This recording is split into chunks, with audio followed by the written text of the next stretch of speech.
Em muitas ocasiões, o Senhor Jesus se utilizou de parábolas para ensinar verdades espirituais. Também ele fez isso com relação à origem do mal. Formulou uma parábola. Ora, se tudo que havia sido criado por Deus era muito bom, conforme diz a Escritura, como é que surgiu o mal? O Senhor Jesus apresentou então uma parábola, a parábola do joio. A parábola do joio apresenta a sabotagem em uma plantação de boas sementes, mas que alguém colocou más sementes, distribuiu más sementes e elas nasceram junto com as boas sementes. A introdução de sementes de ervas daninhas. Vamos ver a parábola, ela se encontra lá em Mateus, no capítulo 13. Vamos ler primeiro os versos 24 a 27, que apresenta o fato. O que é que aconteceu? Vamos ver.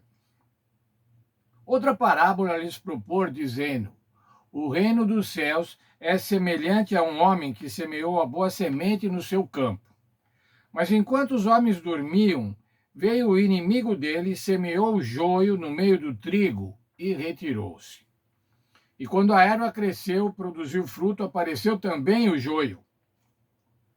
Então, vindo os servos do dono da casa, lhe disseram: Senhor, não semeaste a boa semente no teu campo? Da onde vem, pois, o joio?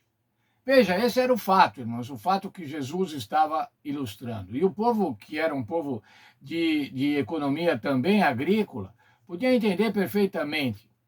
Tinha uma plantação, a plantação de trigo, boas sementes de trigo. Mas alguém foi lá e agora distribuiu sementes de joio, uma erva daninha. E quando começou a crescer, os servos daquele agricultor falaram assim: mas o que aconteceu? O senhor não plantou boas sementes? Como é que agora está crescendo o joio? Veja a explicação do fato, versos 28 a 30. Então ele lhes respondeu, o dono da plantação respondeu: um inimigo fez isso. Mas os servos perguntaram: queres que arranquemos o joio? Ora, foi um inimigo que fez. Então os servos prontamente falaram: então vamos lá, querem que arranquemos o joio? Não, replicou ele, para que ao separar do joio não arranqueis também com ele o trigo. Deixai crescer juntos até a colheita. E no tempo da colheita direi aos ceifeiros: ajuntai primeiro o joio, atai-o em feixes para ser queimado, mas o trigo recolhei-o no meu celeiro. Por que é que não podia retirar o joio naquele momento? Porque ao retirar o joio, ia ser retirado também o trigo. Ia perder o trigo. Então o dono da plantação falou assim: deixe crescer, deixe crescer. Na época da colheita, na colheita, aí então nós vamos separar. Vamos colher primeiro o joio e depois o trigo. Mas aí quando o trigo já estiver pronto, não vai ser possível, então, estragar o trigo, estragar a colheita de trigo com esse procedimento. Bem, temos o fato e temos a explicação do fato, mas aí nós ainda estamos somente no aspecto material, no aspecto agrícola.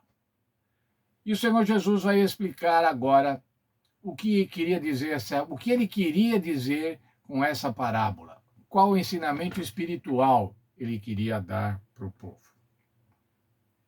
Então, despedindo as multidões, foi Jesus para casa e, chegando ele, os seus discípulos disseram: explica-nos a parábola do joio no campo. Os discípulos queriam que Jesus explicasse, pedindo a Jesus que explicasse, porque até então só tinha o fato e a explicação do fato. E ele respondeu: o que semeia a boa semente é o Filho do Homem. Veja, irmãos, ele estava dizendo: quem semeia a boa semente espiritual é o Filho do Homem, ou seja, era ele próprio, o Senhor Jesus Cristo. O campo é o mundo.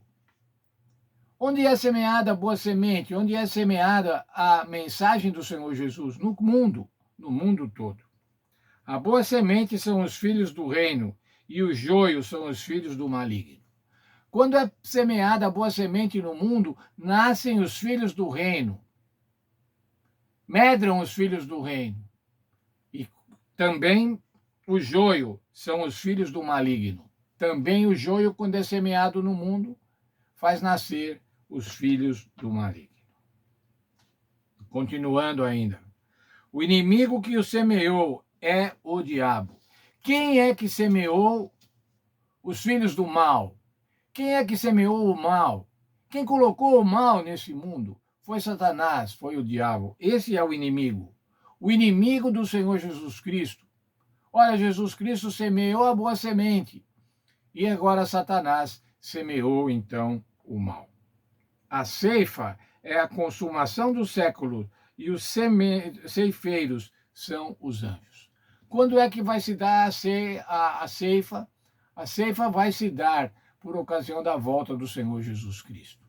E aí então será separado aqueles que fizeram a vontade de Deus, que fizeram o bem, e aqueles que, ao contrário, fizeram o mal, praticaram o mal. Pois assim como o joio é colhido e lançado no fogo, assim será a consumação do século. Jesus estava ensinando agora a verdade espiritual. Olha, existe o mal nesse mundo. O mal nesse mundo foi plantado pelo inimigo. Mas isso vai ter um fim. Na ceifa vai ser separado o mal do bom. Na ocasião do Senhor Jesus Cristo, vai ser separado. Veja aqui o texto da nossa lição. Com isso, Jesus descreveu de maneira explícita que existe um conflito cósmico entre ele e Satanás. Por que existe o mal no mundo? O mal é resultado da obra de um inimigo, o diabo, que se opõe ao dono do campo. Um inimigo fez isso. Essa resposta, no entanto, desperta o seguinte questionamento. O Senhor quer que a gente vá e arranque o joio? Em outras palavras, por que não acabar com o mal agora mesmo? Não, o Senhor respondeu, porque ao separar o joio vocês poderão arrancar também com ele o trigo. Deixem que cresçam juntos até a colheita. De acordo com a parábola, Deus acabará com o mal, mas arrancá-lo antes do momento certo resultaria em danos colaterais irreversíveis que acabariam prejudicando o bem.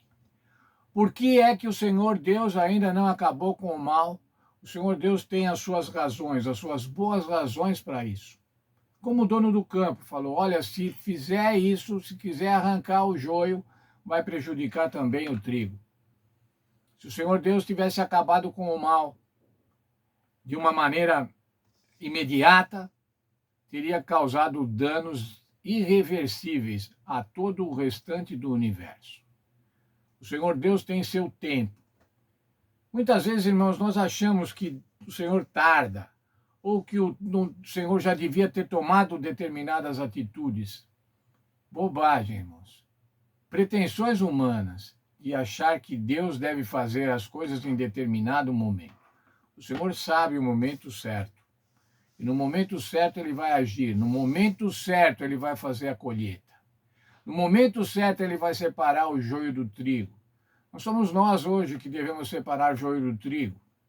Tomar essa atitude. O Senhor Deus o fará. Que Deus nos abençoe e que nós possamos continuar sendo trigo. Vamos ser trigo até a volta do Senhor Jesus.